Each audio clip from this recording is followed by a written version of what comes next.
ერთიან ეროვნულ გამოცდებზე რეგისტრაციის შესახებ ოფიციალურად გამოცხადდა, რაც იმას ნიშნავს, რომ აბიტურიენტებმა სასურველი პროგრამისა და უნივერსიტეტის შესახებ თავიანთი არჩევანი უნდა დააფიქსირონ. ვაბარებ სახელმწიფო სამედიცინო უნივერსიტეტში მედიცინის ფაკულტეტზე. ჩემს ფაკულტეტზე გაიზარდა აპლიკანტების მიღების რაოდენობა, მაგრამ შემცირდა გაუქმდა სხვა უნივერსიტეტებში ეს ფაკულტეტი შესაბამისად. მაინც ვერ ჩავთვლით, რომ ადგილების რაოდენობა გაზრდილია. ვაბარებ სახელმწიფო უნივერსიტეტში შესაბამისად ბარიერები საკმაოდ მაღალია.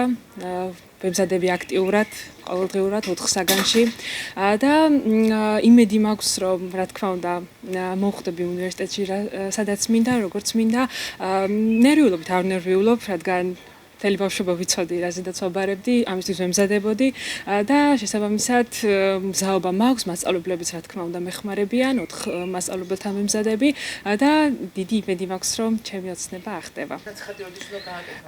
ჯერ არ ვაპირებ რეგისტრაციის დარეგისტრირებას, ვინაიდან დღეს გამოცხადდა, ველოდები კიდევ რაღაც სიახლეები შეიძლება შეიცვალოს, შესაბამისად ჯერ არ ვჩქარობ, დაახლოებით შუა რიცხვებისთვის 20-ისთვის დავრეგისტრირდები. იმ საგანებზე რასაც ვაბარებ. აღსანიშნავია, რომ რეგისტრაცია როგორც წესი მარტიდან იწყებოდა, თუმცა რეფორმის ფარგლებში დაგეგმილი ცვლილებების გამო თარიღმა გადაიწია. როლექსში მინდა წარმატება ვუსურვო ყველა აბიტურიენტს, ვინც წელს აბარებს და იმედი მაქვს, რომ ყველა ჩააბარებს სასურველ უნივერსიტეტში, სასურველ ფაკულტეტზე და სასურველი ქულებით. ალბათ ძალიან დიდი ნერვიულობა გადახვდა წელს, იმიტომ რომ უკანასკნელი ბოლო რეფორმებმა საკმაოდ დიდი შფოთვა გამოიწვია ჩვენში, რადგან ეს მოულოდნელი იყო პირველ რიგში და აი სიმართლე რომ გითხრათ, ყველაფერი რაც თებერვლამდე და ოქტომბრამდე დალაგებული მქონდა, ამ რეფორმებას საერთოდ თავდაყირა დამიყენა და ძალიან რთული იყო. მახსოვს, როდესაც გავიგე, რომ ეს საგრანტო კონკურსი გაუქმდა, აი ცრემლებიც კი წარმოვიდა და მეთქი რა უნდა გავაკეთო, უბრალოდ იმიტომ რომ ყველაფერი ამ საგრანტო კონკურსის საფუძველზე მქონდა აგებული, მაგრამ საბოლოოდ მივხვდი, რომ ამ რეფორმას როგორც კარგი, ასევე უარყოფითი შედეგები აქვს, მაგრამ რა თქმა უნდა ვეცადოთ, რომ მაინც უფრო კარგი დავინახოთ. იმედია, რომ ყველა აბიტურიენტი ამას შეძლებს. კი, სხვადასხვა არჩეული მაქვს, რაზე მინდა ჩავაბარო ფაკულტეტი, 2 წლის წინ ავირჩიე, მაგრამ უნდა გავაკეთო არჩევანი კერძო და სახელმწიფო უნივერსიტეტ შორის, ეს ჯერ არ მაქვს დალაგებული, მაგრამ მანამდე ალბათ ქულების მიხედვით გადავწყვეტავ შემდეგ ამასაც. ინგლისურის ფილოლოგია. ამ განხრით მინდა რომ წავიდე, რადგან ვხედავ ამ სფეროში ასე ვთქვათ პერსპექტივას და ვფიქრობ, რომ მეც შემიძლია ამის გაკეთება. დარეგისტრირებას როდის აპირებ? დარეგისტრირება დღეს გამოცხადდა, უკვე 10 საათიდან დაიწყო და ალბათ უკვე იქით აკვირას ჯერ არ ვჩქარობ ყოველ შემთხვევაში. როგორც ცნობილია, 2026-27 სასწავლო წლიდან სახელმწიფო უნივერსიტეტებში ერთი ქალაქი, ერთი ფაკულტეტის პრინციპი ამოქმედდება. ასევე საბაკალავრო საფეხურზე სწავლა 3-წლიანი, სამაგისტრო საფეხურზე კი 1-წლიანი ხდება. უქმდება საგრანტო სისტემა. ყველას, ვინც სახელმწიფო უნივერსიტეტში ჩააბარებს, უფასოდ ისწავლის. კერძო უნივერსიტეტებში კი გრანტის გამოყენებას ვეღარ შეძლებენ.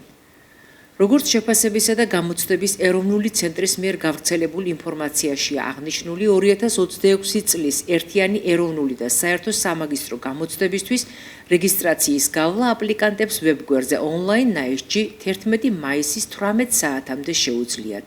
ამავე ცნობით, უმაღლესი განათლების რეფორმის ფარგლებში მიმდინარე წელს აბიტურიენტებს შესაძლებლობა აქვთ უმაღლეს პროგრამებთან ერთად არჩევანი პროფესიულ საგანმანათლებლო პროგრამებზეც გააკეთონ.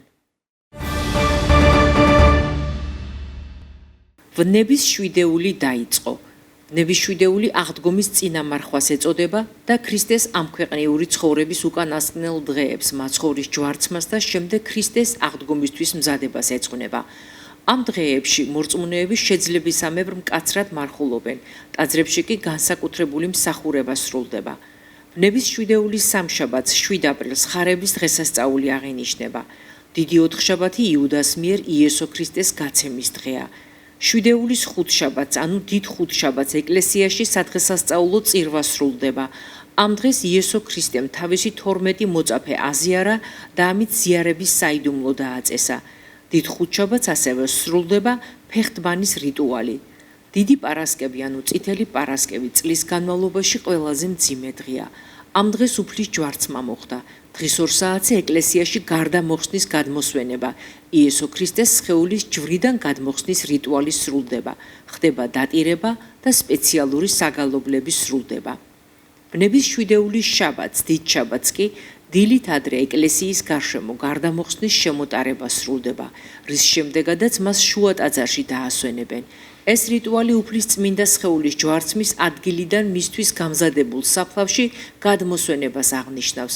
სრულდება წირვა, შემდეგ კი მორწმუნეები იესო ქრისტეს ბრწყინვალე აღდგომის შესახვედრად ემზადებიან. მორწმუნეები დიდ შაბათსაც მკაცრ მარხვას იცავენ. დიდ მარხვა წელს 23 თებერვალს დაიწყო და 12 აპრილს უფლის აღდგომის ბრწყინვალე დღესასწაულზე დასრულდება.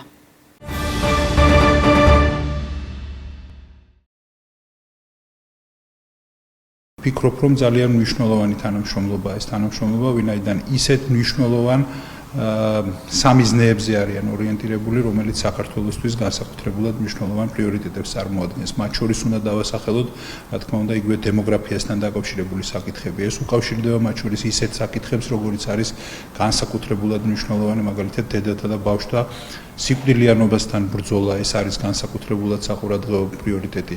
არის აქ მაგალითად დაბერების სტრატეგიასთან დაკავშირებული საკითხი და სხვა არაერთი უმნიშვნელოვანესი თემა, რომელთან მიმართებაშიც თანამშრომლობთ ამ დრომდეც და ასეთი დონის ვიზიტები, რა თქმა უნდა, ძალიან კარგი შესაძლებლობაა, რომ კიდევ უფრო ახალ, მაღალ ეტაპზე გავიდეს, მაღალ ხარისხში გადავიდეს ეს თანამშრომლობა, რომელიც გაცილებით უფრო მეტი შედეგის მომტანი შეიძლება იყოს და ეხმიანებოდეს ზუსტად იმ პრიორიტეტებსა და საჭიროებებს საზოგადოდ, რაც ჩვენი ქვეყნის მოსახლეობას აქვს. ჩვენ ვისაუბრეთ ისეთ მიმართულებებზე, როგორიც არის თანაბარი განვითარების შესაძლებლობა რეგიონებისთვის, ეს არის განსაკუთრებულად საყურადღებო, განსაკუთრებით, როდესაც საუბარია ჯანდაცვის სერვისებზე, სოციალური სერვისების ხელმისაწვდომობაზე და ასე შემდეგ. A very fruitful conversation with the minister. We are very pleased with the collaboration that we have between the United Nations Population Fund, UNFPA and the minister, and we have been discussing about how we will continue to work together, in particular to strengthen demographic resilience, to continue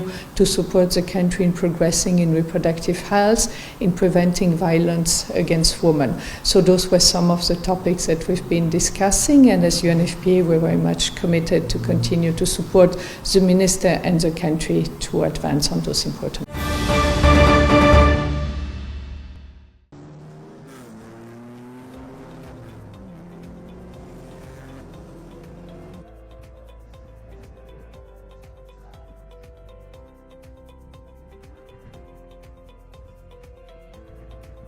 წლის მერე შარშან პირველად აღდა წრიული რბოლები საქართველოში. წელს მეორე ეტაპია, გამარჯვებულები 5 ეტაპით გამოვლინდება. თითოეული მონაწილე, რომელიც აქ არის, გარკვეულწილად იღებს იმ გამოცდილებას, რომელიც უნდა კონდეს მას საერთაშორისო სარბიელზე. ამიტომ ამ ტურნირებს და ესე ვთქვათ, ამ რბოლებს ძალიან დიდი მნიშვნელობა. შევძელი და პირველი რბოლა გამარჯვებით დავასრულე. როგორც შარშანდელი ბოლო რბოლა გამარჯვებით დავასრულე და იმედი მაქვს, რომ შევინარჩუნე ფორმას და გავაგრძელებ ესე და ჩემპიონობას არავის დაუთმევ წელსაც. რაც შეეხება თვითონ წრიულ რბოლას, ვთვლი, რომ ყველაზე მნიშვნელოვანი სახეობაა ზოგადად ავტოსპორტის და მომავალი თაობის აღსარდელად ყველაზე სწორი აქ არის, რომ დაიწყონ ბავშვებმა და ნელ-ნელა მიყვნენ და რა თქმა უნდა მნიშვნელოვანია, რომ ძლიერი პილოტები მონაწილეობდნენ საქართველოს ჩემპიონატში წრიულ რბოლაზე, რომ რა თქმა უნდა კარგი თაობა გავზარდოთ მომავალშიც.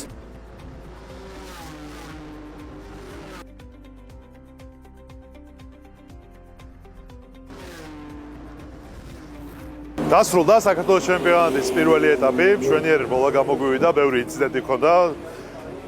საბედნიეროდ ყველა უნებელი გამოვიდა ინციდენტი და სპორტის სამინისტროს მხარდაჭერით აღვაღორძინეთ 8 წლის მერე წრიული რბოლა. შარშან პირველი ეტაპი იყო, წელს მეორე და როგორც ნახეთ, უკვე რაღაცა უპრეცედენტო რაოდენობის ხალხი იყო. რა ვიცი, ალბათ მთელი საქართველოს ისტორიაში სპორტში ამდენი ხალხი არავის არ ახსოვს ერთ ღონისძიებას რო ყოფილა, რაც მივესალმებით და დამატებითი სტიმული იქნება ჩვენთვის, რომ უფრო და უფრო მასიური და დიდი ღონისძიებები შემოვიდნენ საქართველოში.